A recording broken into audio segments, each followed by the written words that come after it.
अस्सलाम वालेकुम। आज जब भारत ने सुबह पाकिस्तान के 3 एयर बेसेस को टारगेट बनाया तो उसने सोचा भी नहीं था कि उसको पाकिस्तान की जानिब से इतने शदीद रद्द-ए-अमल का सामना करना पड़ेगा। इस वक्त भारत धमाकों से गूंज रहा है।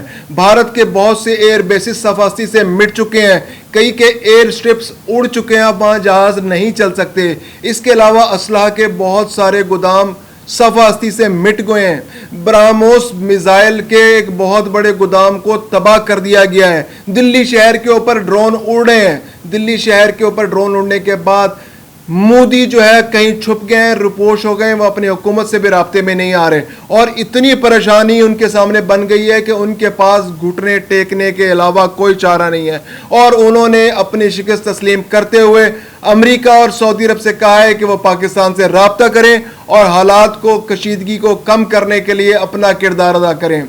मैं हूं खुर्रम कलीम और आप देख रहे हैं 24 डिजिटल। आज की सुबह अगरचे मुश्किल थी, उसके बाद पाकिस्तान के लिए जो खुशखबरियों का सिलसिला शुरू हुआ है वो थमने का नाम नहीं ले रहा। पाकिस्तान ने इतने मौसर अंदाज में भारत को मजा चखाया है कि भारत घुटने टेकने पर मजबूर हो गया है। पाकिस्तान ने आज सुबह भारत के इतने एयरबेसेस को, जो एयरबेसेस पाकिस्तान के खिलाफ हमलों में मुलविस थे, उनको सफासी से मिटाने में कोई कसर नहीं उठा रखी।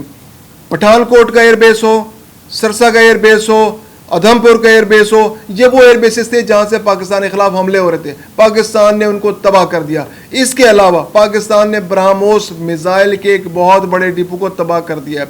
इसके अलावा पाकिस्तान ने उड़ी के अंदर असलहे के एक डिपो को उड़ा दिया है। फिर साइबर हमलों की बात करें तो साइबर हमले पाकिस्तान ने किए हैं और इंडिया को बिल्कुल फेल स्टेट बना के रख दिया है। 70% इलाकों में कोई बिजली नहीं है। इसके अलावा उनके जितनी इंपॉर्टेंट वेबसाइट्स हैं वो सब हैक हो चुकी हैं। फिर उनका जो मिलिट्री सैटेलाइट है जिसके जरिए उनका मिसाइल सिस्टम चलता था, उसको पाकिस्तान ने हैक कर लिया है। इतना बड़ा नुकसान। इसके अलावा पाकिस्तान के ड्रोन्स दिल्ली शहर में उड़ रहे हैं।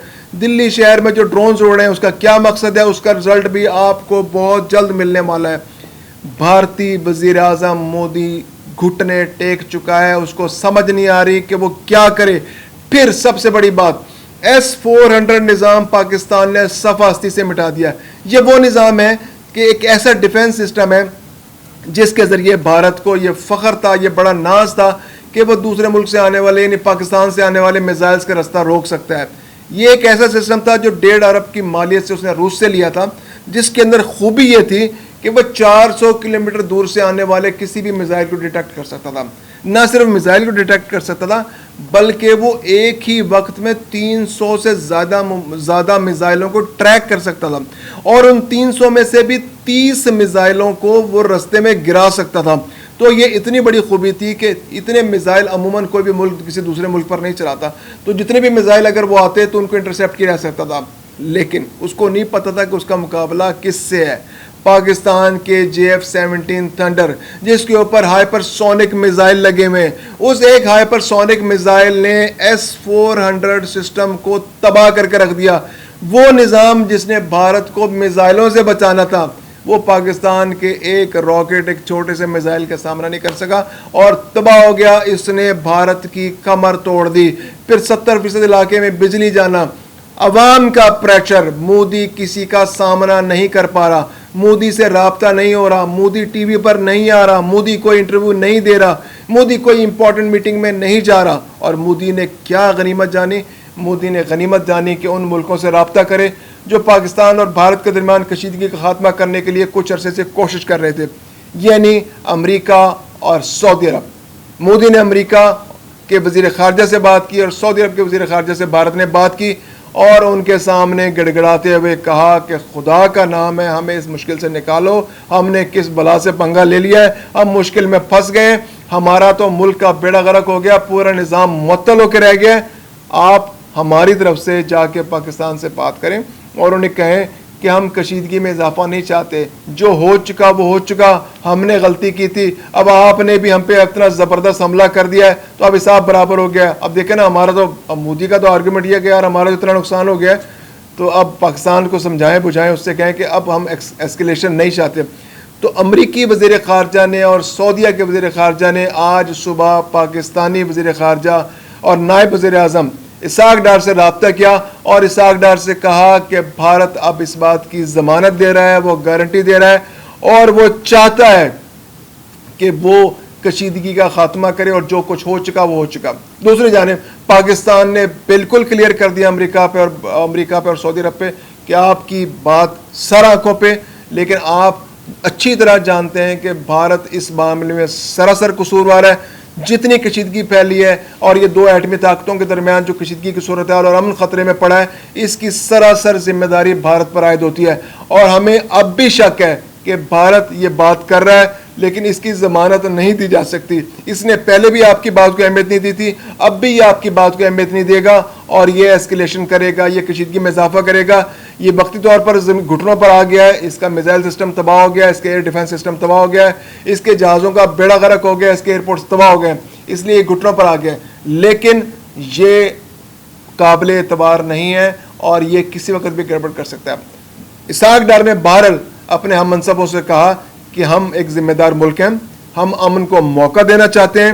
اگر بھارت ذمہ داری کا مظاہرہ کرتا ہے, بھارت امن کی گارنٹی دیتا ہے اور بھارت کشیدگی میں اضافہ نہیں کرتا, تو ہم مزید کشیدگی میں اضافے کے لیے ہم بھی کوئی ایسی حرکت نہیں کریں گے جس سے کشیدگی میں اضافہ ہو.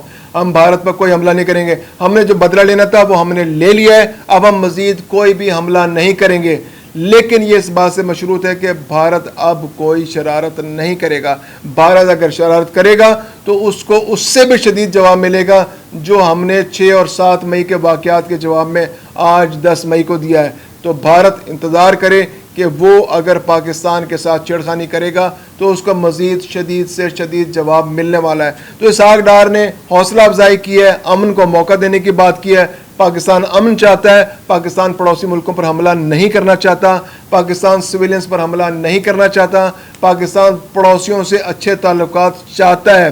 لیکن کیا کیجئے کہ پاکستان کا پڑوسی ایک ناقابل اعتبار, بزدل, گھٹیا اور مکار ملک ہے جو خطے میں بالادستی تو قائم کرنا چاہتا ہے لیکن اس میں ظرف نہیں ہے, اس میں بڑا بھائی بننے کا حوصلہ نہیں ہے, ظرف نہیں ہے.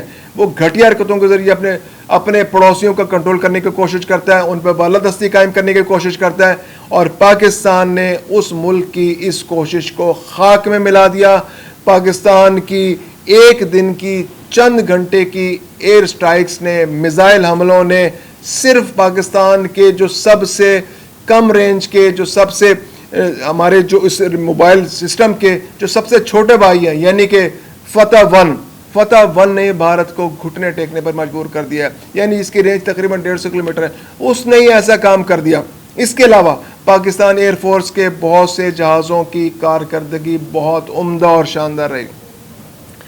پاکستانی فضائیہ نے سپریمیسی ثابت کر دی, اتنی زبردست سپریمیسی ثابت کی کہ اس نے آج حملے کر کے بھارت کو گھٹنے ٹیکنے پر مجبور کر دیا.